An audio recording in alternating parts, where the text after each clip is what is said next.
Good morning. We're in sunny Yorkshire today. Had a bit of a road trip. Look.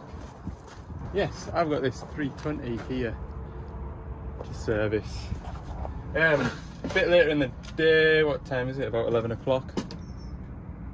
I wanted to get away sharp, but traffic out of town and one thing or another, it was a late start. Never mind. So this is my last working day of the week. It's Tuesday. And I'm away on me jollies for a long weekend, I suppose you'd say. Then I'm back for a week. So I've got a lot to do next week.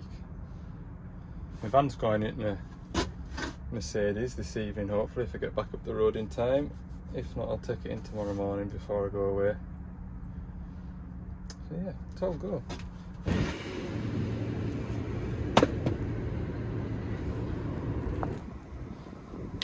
I've just done the air filters, really bad, as you've just seen. And so while I'm on with the airline, I'll blow the radiators out, really bad. And then when I come to swing this radiator, this fan back round, there's a bolt missing out the catch. Oh, that's fine, I'll get a bolt and I'll fix that. And then found that this spring inside here is broken, so it needs a new catch. Isn't that really annoying? When you come all the way down to somewhere like that, or somewhere like this, and you've got a little bloomin' catch to come back and fit at some point. I'll wait till the next service, something like that, but if they'd have been in there blowing the radiators out and the engine bay out regularly, as they should, oh, this is going to turn into a bit of a complaint. It is what it is. It is what it is, but they might have said, oh, I was cleaning the radiators out the other day, and when you come down and service this show, can you fetch your fan catch with you? Yeah, no bother. Wouldn't have been a problem, like. Right, engine oil. Out you come, please. Whilst I really appreciate being tucked away in a nice quiet corner of what's no doubt a busy yard, this nice quiet corner of this busy yard, there's a distinct smell lingering, and it isn't pleasant.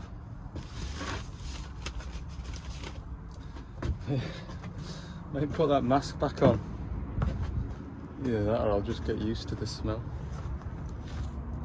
If you don't know what I'm talking about, I'll be quite blunt. It smells like a toilet. I always remember at college they would tell us young plant mechanics to always wear gloves when you're working on equipment, whether it's access platforms. At the time I used to work, I did a year at an access platform rental place before they went bankrupt, unfortunately, but they used to have wagon mounted cherry pickers and that. And I remember they would always tell us to wear gloves, always wear gloves when you're working on machines. And you see, even if I jump into somebody's cab to do a little job, generally I'll have my gloves on. It's always stuck with us because I've never given it a thought. But the fellow at college said that you never know, that operator has been brought up to wash his hands after he's been to the toilet. Oh, I made a right mess of that out. And yeah, it's always stuck with us, that. Goodness me, what a mess I've made. Oh. But yeah, that's why I often wear gloves. Because at the end of the day, I've got access to facilities to wash my hands and stuff in a lot of spots, but other spots you don't. And I do have wipes in the van and stuff, but if I take these off, and I'm clean, aren't I? Clean. Right. get the new engine oil filter on and I can start putting engine oil in it. Go around and do the fuel. Right, engine oil's going in now, which is nice. Do these fuel filters hopefully before the first 20 litres gone in.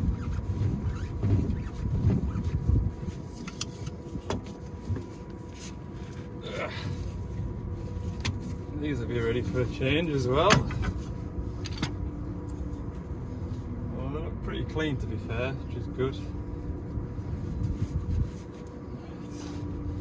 These are a bit messy. I can't get my tray underneath, so I just put a little rag down there to catch the worst of it. Swap that for that. Really good to service. Sooner service one of these than a 550 like in the last video. Oh, definitely. A lot less physically tasking. Right, I'll get this ball off here. Right, next filter. Another fuel. See if this one makes a mess. We'll chuck that there to do my best. Do my best.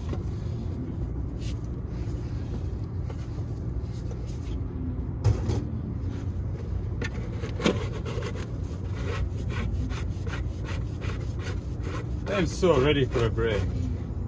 You do get that way, don't you? Maybe more so when you know you've got a break in coming.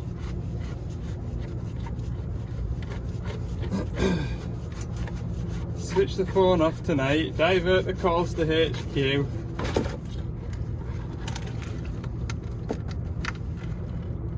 And hope that we get everything looked at before I get back. Slim chance. I've just been on the phone to the boss. He says they're so busy up there, so busy.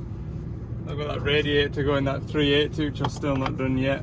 Probably should have done it today instead of doing this, but again, if I didn't do this, then them lot would have to come all the way down here. And oh Lord, he's got a couple of engines getting rebuilt in the workshop at the minute, which is taking a lot of time up from lads that are normally out on the road, and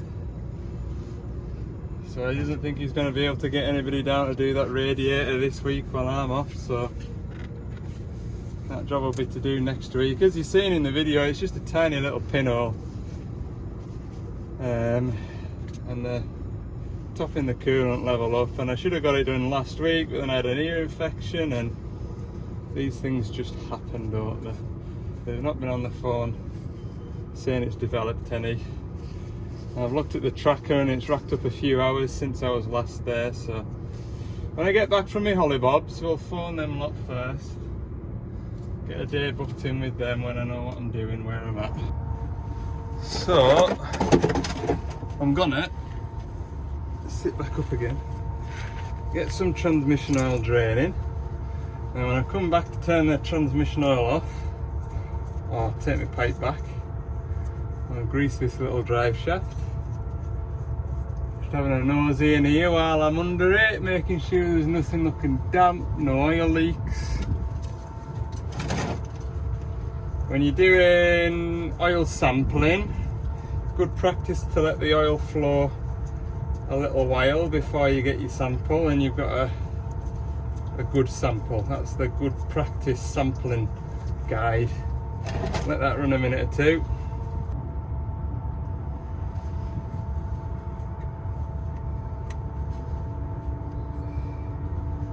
There we go. This, to be fair, this transmission oil should be okay. It can probably do another, how many hours has it done? 1200, so it could probably do another 800 hours, but just want to keep everything in line with the service schedule, and I don't have to overthink it when they come on the phone and say, oh, we're due another service. If they do keep it, or they do go back to, you know, next service is 2,500 hours, it'll just be an engine oil service. Service after that will be a 3,000 hour service, and if they do start to do every 500 hours as it should be done, then I will do the axles again. You'd much sooner get everything, I'd personally prefer to get everything back onto track rather than say, oh well, that axle oil's only done 1,000 hours. I'll just remember to do it next time, because it might not be me that's servicing it next time, and somebody might turn up and not do it because it's not on the service schedule. Does that make sense? It's the same if I get a new customer and they want me to start looking after equipment that I've never serviced before. 9 out of 10 times when I go there and do the first service for that customer, I'll do everything so everything is fresh and it's sort of like a clean slate, and then start to build on that and try and get it back into the right service pattern. Just, yeah, otherwise you're having to start remembering, oh, so and so's load and shovel got this done last time, so it doesn't need that doing last time. I'm sure you'll all agree with me. Right, I need to climb out from under here. We're into the second drum of engine oil. As I'm passing, we'll just dip the level, see where it's at.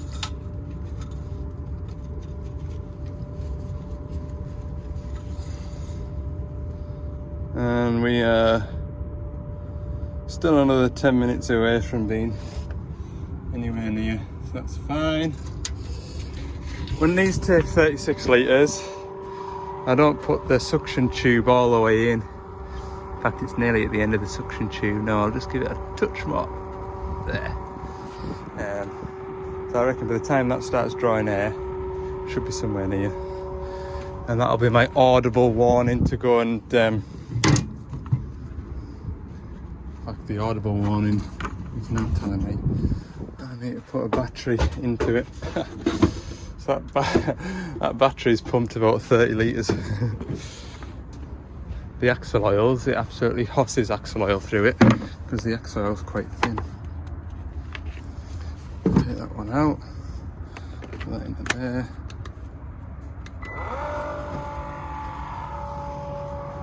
Now I'm going to put this one back on charge.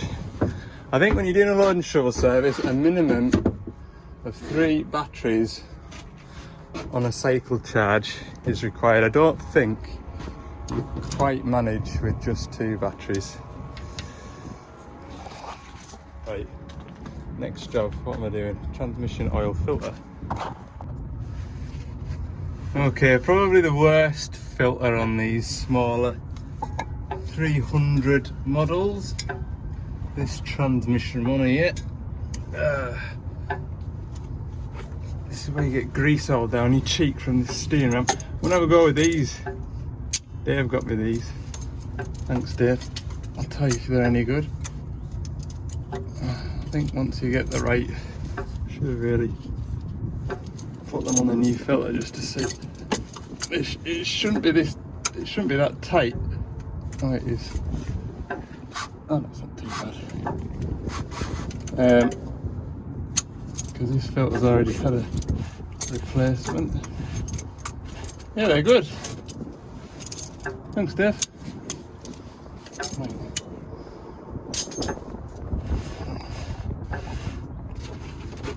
These are messy. Really messy.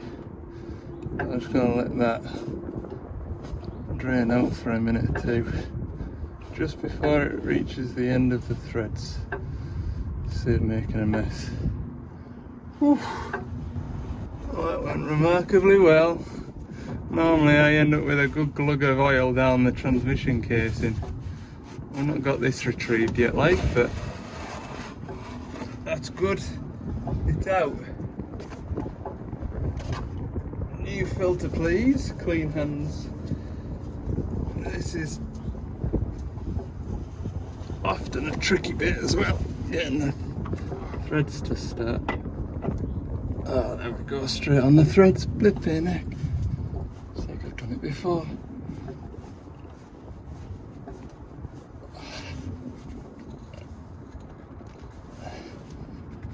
There we go.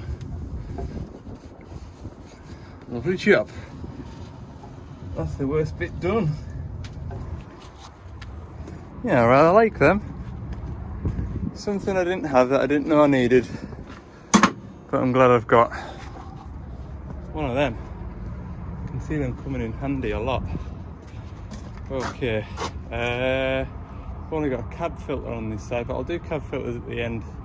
We'll do some hydraulic filters. Transmission oil Should have finished draining now. The engine oil's finished filling, so I can get that set off. So the transmission oil is nearly done. So while the rest of that dribbles out, I've got the grease gun here. And look! Grease nipples are pointing down the way. Hooray!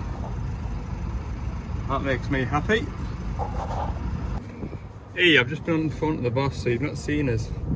I've just, not that you'll particularly mind how many times have you seen us do this, but anyway, I'm trying to keep it conversational, this service.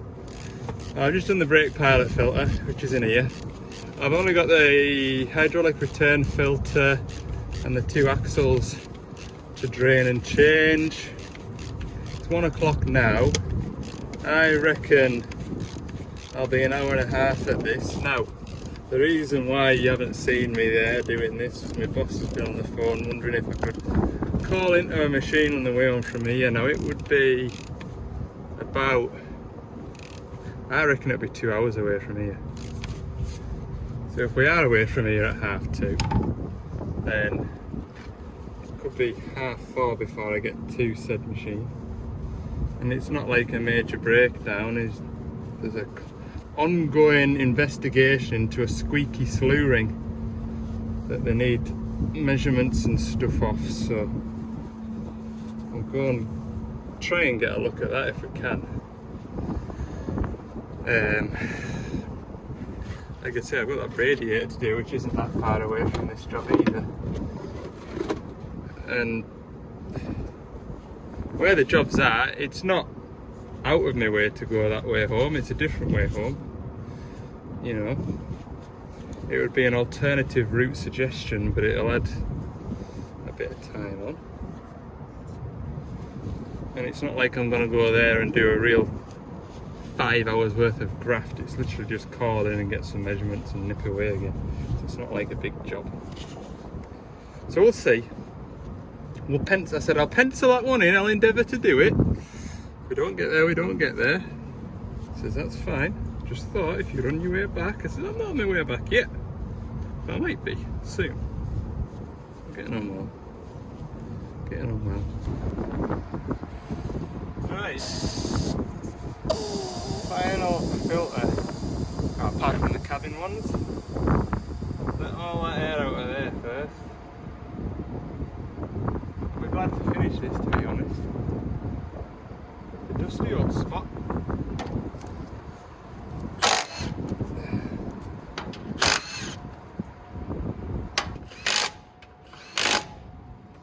Oh, right.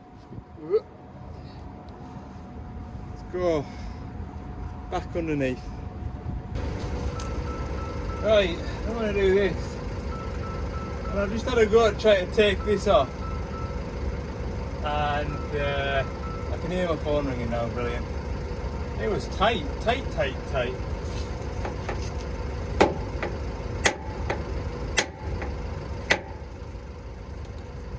that makes any difference.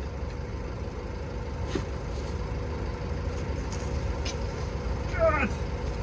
Ah!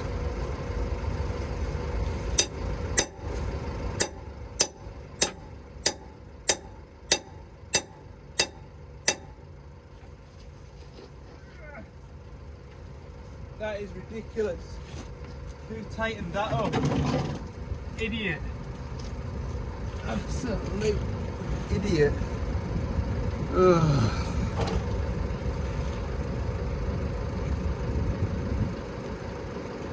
Oh, flipping heck.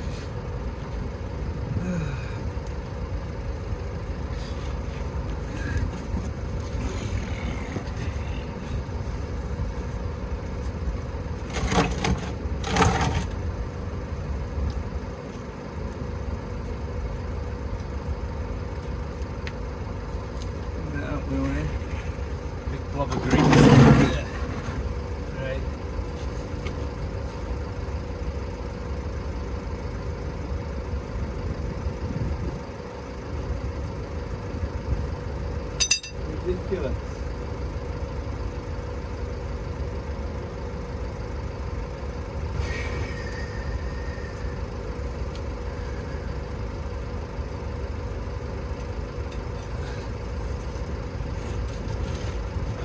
do these have to be so?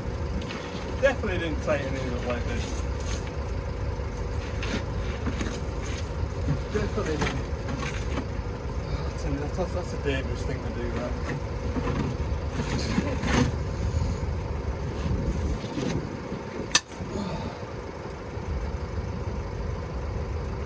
Why do they tighten it so much? You didn't even tell me.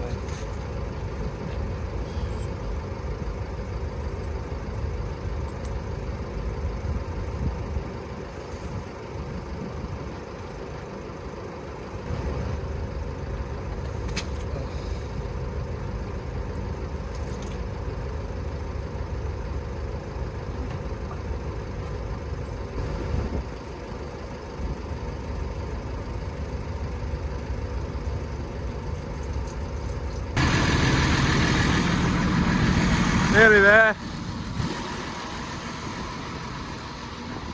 All the axles are done at last. I've got everything packed away, I just need to do that filter in there. And the one in the cab. Nothing leaking. Oh, what time is it? 25 past. Okay, transmission is calibrating, good news, right. I've had a look at where this next job is and it is just over 2 hours away. Woo! I'm going to take the longest route miles wise because I know the roads roughly from here, and A roads isn't going to be quicker than a motorway, is it? So at least, you know what I mean, on a motorway your average speed is higher, isn't it? Whereas on an A road all you need to do is get stuck behind a wagon or a tractor or a Sunday driver and you're 10 minutes onto the journey time. I also need to phone the driver, make sure there'll be what time is it now? 20 to 3. So yeah, 5 o'clock. Will the driver still be there at 5 o'clock? Oh, I want to go home at 4:30 because my boss tells me to. Uh-oh. Yeah, ignore the fuel light, that is literally just came on. I should have another 100 miles left. I was driving along and the van just like shuddered and I lost all power. Yeah, I've got 76 miles of range. Oh, this is sketchy. Look how fast people are coming along here. I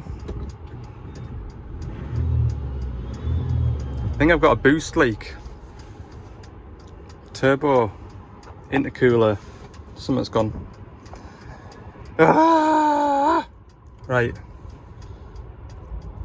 let's get out. Nothing is immediately jumping out at me.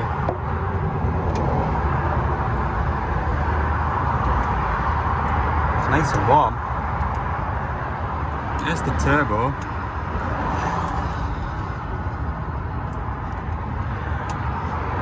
It's not put an engine management light on, but anyway, is that all it was? Click that back on. What's in there?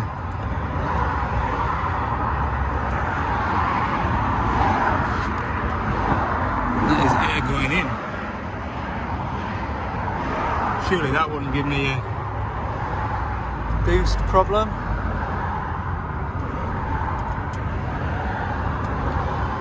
I don't know.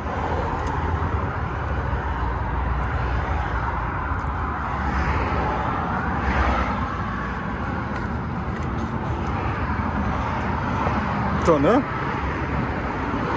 I'll jump back in it now and see if it hisses away again. It was like a noise. I just kind of like coasted it. So I did. Oh no.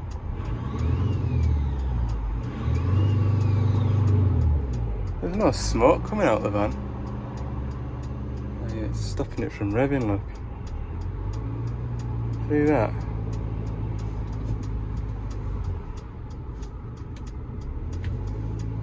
Can only rev to 1500. Not even. Oh, it's just stalled.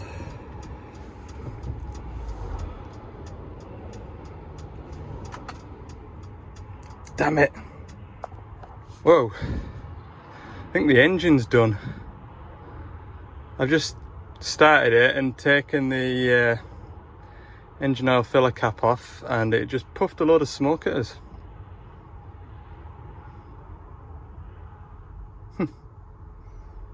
No warning at all, no engine management lights and nothing. Oh no! This has never happened to me before. The only time I've been at the side of a motorway was with a bus tyre.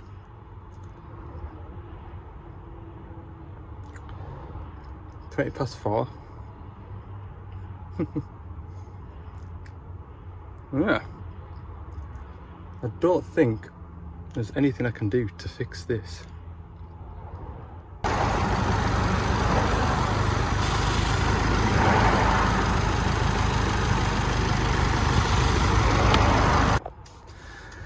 Alright, just waiting for a phone call back from my boss.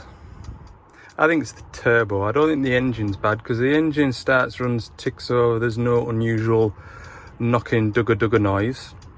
But I'm just thinking the turbo will be very similar to the it'll be the same setup, won't it, to them 140-7s, where the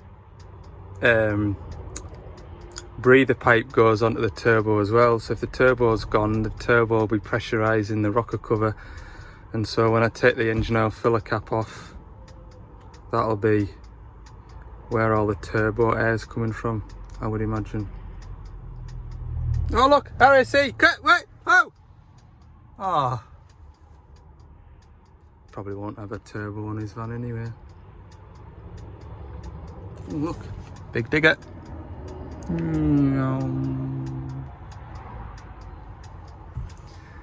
Oh man. To all those digger drivers what break down, I've only been sat here 15 minutes doing nothing. I will try harder in future to get there quicker. Oh, ambulance. That's not for me. Should really get out the van now and wait by the side of the road in a safe place, shouldn't I? Probably would be more inclined to if I was on the main motorway, but I'm just on a slip road here. Oh, you're all going to be in the comments now telling me to go and stand at the blooming side of the road. Safety or health concerns that may affect your breakdown today, please notify us as soon as you're connected. It's ringing.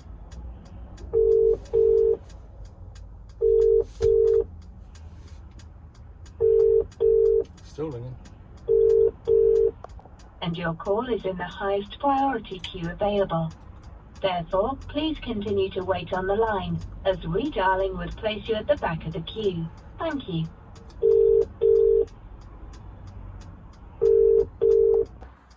Well, I'm very impressed with that. Don't know what they're sending, but they're going to be here within an hour. Time is 04:59. Wait, yeah. Oh, it's 5 o'clock. It is 5 o'clock. So, will they be here by 6? Oh, apparently I can sit in the van as long as I keep my seatbelt on. So, that's what I'm going to do. It's noisy out there, my ear gets irritated. So, give her a what 3 words, so good luck with that, whoever's trying to find me, because what 3 words doesn't work very well for me. Very impressed with the AA. It's only taken them half an hour. Outstanding. Now, I've just found out that my van is covered under warranty till the end of the month. Great success. And I could have actually got Mercedes out to it. But it was only because I phoned Mercedes at Carlisle to let them know that my van would be arriving on a low loader rather than me driving it in tomorrow morning. So we'll see where this fella wants to take us to. If he can't get me up to Carlisle, then I'll have to phone Mercedes and wait for them. and they'll probably just send this fella back to take us up there. But anyway, let's see where we can get to with this fella.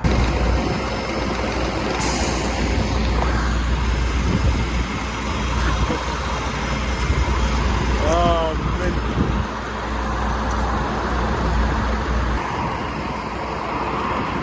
I hope he's got his boots up in there. I'm just joking. I could care less. I want to go home. He could have his Lucky Willy boots on in there for all I care. Okay, I am now safe. I've had a little ride in a big yellow wagon. Medium-sized wagon. Yeah, so how it works, the fella was telling us. Nice fella as well, really nice fella. Didn't catch his name, but yeah, he was good crack. We're about 5 miles further along the motorway than where the van broke down. His job is to collect stranded vehicles off the motorway and take them to safe places. Unless, like, when I told him I was heading for Carlisle, he was like, oh, I can't go there. So, not unless there's a legal reason why you can't go to Carlisle. But no, from what I gathered from him, unless I kind of lived in the locality, or there was a garage for this to go to in the locality, then he'd be able to take it there. But because I'm not in the locality, he just has to take me to the nearest safe place, which is a service station. But he was saying, yeah, breaking down on the motorway is the best place to break down if you want a quick response. Because I said, hell, you were quick. I think it's only half an hour since I got off the phone to that body. And so he says, yeah, he did a 127 kilometre trip this morning to go and recover a vehicle that was on a road in a lay-by somewhere, and he was 3 or 4 kilometres away from reaching his destination before he was diverted to a motorway breakdown. Can you imagine that? Driving all that way to go and pick up a vehicle, getting really close to where that vehicle is, and then getting turned away. Oh, that'd be annoying, wouldn't it? Yeah? Did he say I was his first successful pickup today? That sounds a bit wrong. No, he said he'd been to Manchester as well today. Anyway, talking for the sake of talking, what I'm waiting for now is a fella in a big yellow van to turn up. They're sending a van.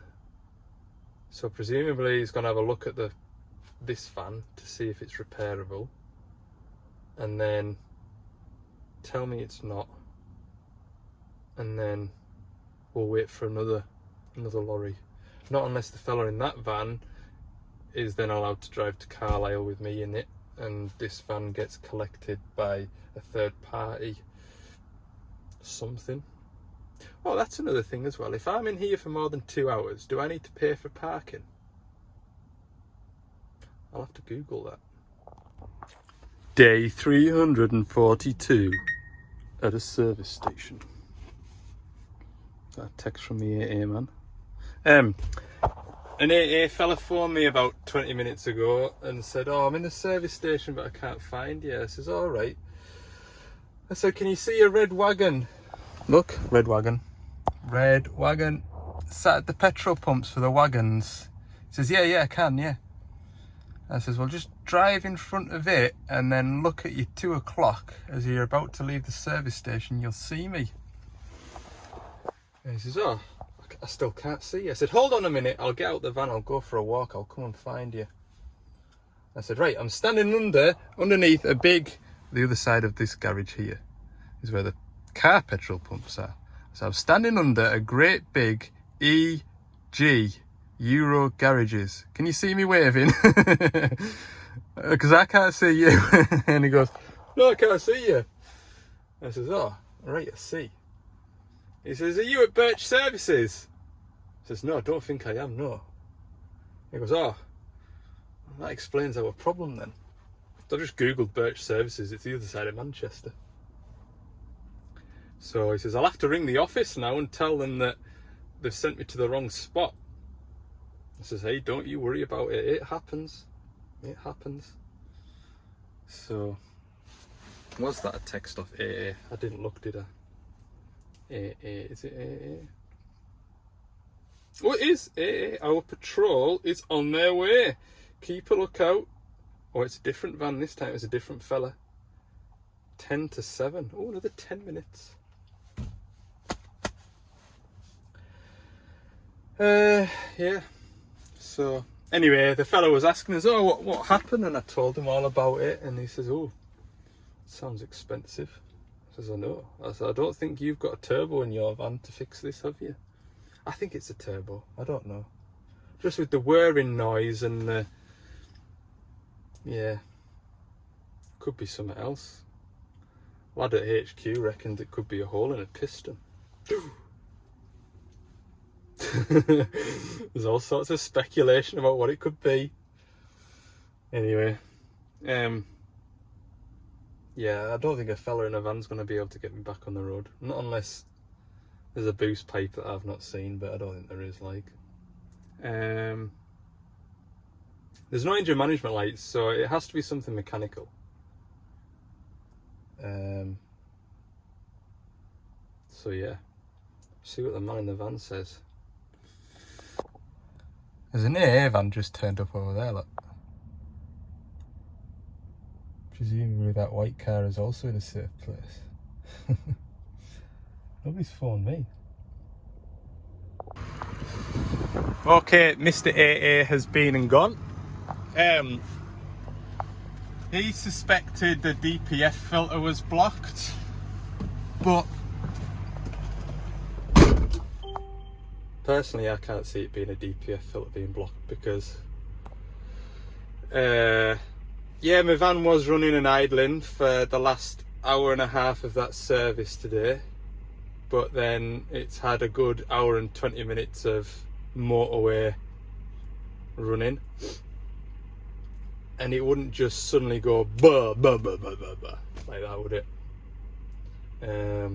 You would gradually lose power, I would expect.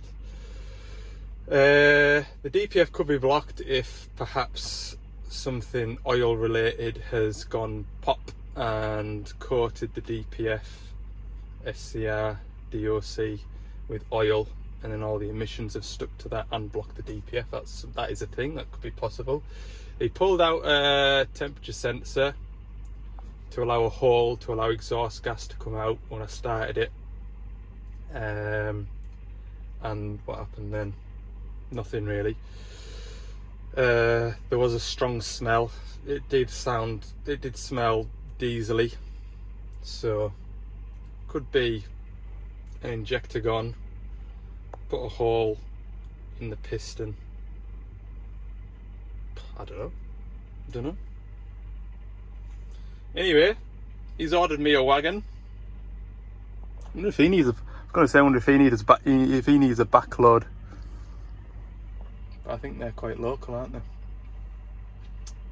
So it is 7:30 now. We'll go and have I'll order something off the a la carte menu in the service station. Probably going to be Burger King. Yeah. Better phone my wife, let her know that I'm stranded. I don't think the wagon's coming till 9:20, he reckoned. But it is what it is. Right, go and have something to eat. I wonder how that lamppost got bent.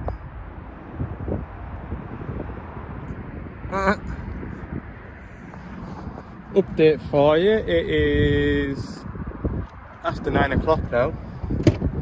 Just had a text from the AA and there should be a vehicle with me by 9:30. It's 17 minutes past, it's later than I expected. So yeah, sounds like a newer vehicle. This one's a 23 plate, travelling home in style, hopefully. It's my wife phone. I'll have a chat to her now. My lift home has arrived. Hooray. Perfect. 9:31. They're good with their ETAs, to be fair, like. Probably a bit better than me. Right, 5 past midnight. There it is. I think I was quite lucky, there was still a mechanic in there. And he reckons it's the turbo. Anyway, my taxi's here. Thanks for watching this video. Subscribe if you haven't already. See you all in the next one.